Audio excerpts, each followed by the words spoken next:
Namo Narayanaya. Have you ever wondered why millions of Hindus across the world observe Hari Shayani Ekadashi every year? Why does one of the world's oldest living spiritual traditions teach that Lord Vishnu, the preserver of the universe, enters Yoga Nidra, the divine cosmic sleep, for 4 sacred months? Can the Supreme Being truly sleep? Or does this ancient tradition contain a deeper spiritual message that has been misunderstood over time? To many people hearing this story for the first time, it may sound like mythology. But within the Hindu tradition, these sacred narratives are far more than stories. They are symbolic teachings. They explain the rhythm of nature, the cycles of time, the purpose of human life, and the eternal relationship between the universe and the divine. For thousands of years, these teachings have been preserved in sacred scriptures, including the Vishnu Purana, the Bhagavata Purana, the Padma Purana, and many other revered texts. Generation after generation, saints, sages, and spiritual teachers have contemplated these teachings, discovering layers of meaning that continue to inspire millions of devotees even today. Before we understand Hari Shayani Ekadashi, we must first understand who is Lord Vishnu. In Hindu philosophy, the universe is not viewed as a random collection of events.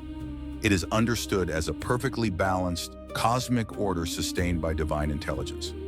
Within this cosmic order, Lord Vishnu is revered as the preserver.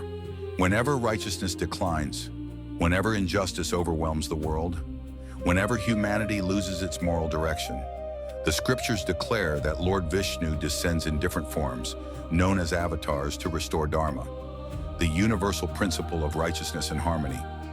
Among his most beloved incarnations are Lord Rama, the ideal king, Lord Krishna, the divine teacher of the Bhagavad Gita, Narasimha, the fearless protector of devotion, Vamana, the humble dwarf who restored cosmic balance, and many others throughout Hindu tradition. Yet beyond every incarnation, the scriptures describe Vishnu as the eternal supreme being who sustains countless worlds.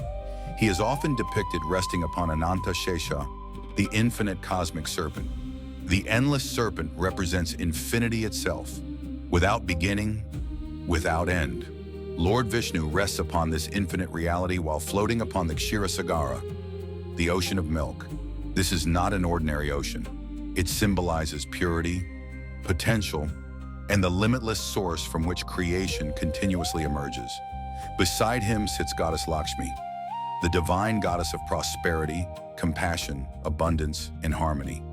Together, they symbolize the perfect balance between preservation, order, compassion, and prosperity. One of the most misunderstood aspects of Hindu iconography is Vishnu's divine posture. Many imagine that he is simply sleeping, but the scriptures describe something far more profound. This state is called Yoga Nidra. Yoga Nidra does not mean ordinary sleep. It is not the sleep of fatigue, nor is it unconsciousness. Instead, Yoga Nidra represents perfect awareness existing in complete stillness. The universe continues to function, time continues to flow, life continues to evolve, yet the divine remains perfectly established in absolute peace.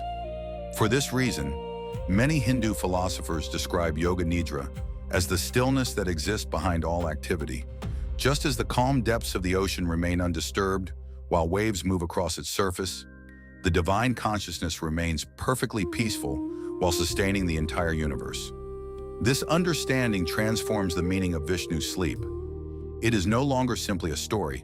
It becomes a profound spiritual symbol, teaching humanity that true strength arises not from constant activity, but from perfect inner balance. Every year, on the sacred day of Hari Shayani Ekadashi, it is believed that Lord Vishnu symbolically enters this state of Yoga Nidra.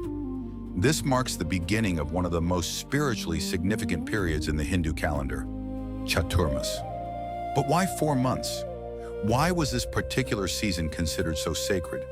What changes occur in nature during this time?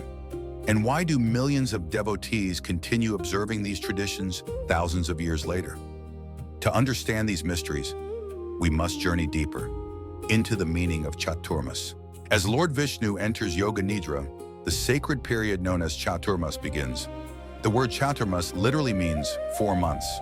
According to the Hindu calendar, this period extends from Hari Shayani Ekadashi until Prabodhini Ekadashi, when Lord Vishnu is believed to awaken.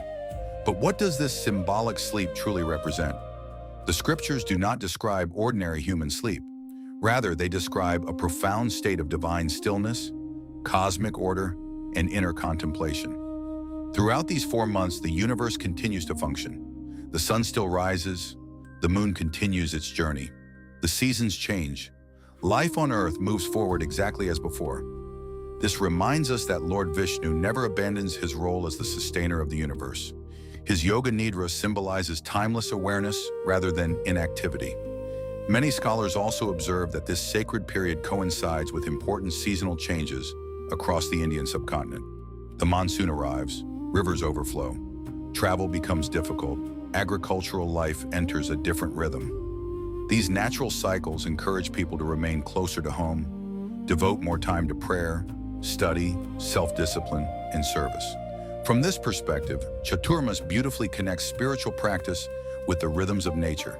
It is important to understand that this seasonal observation is a cultural and historical explanation.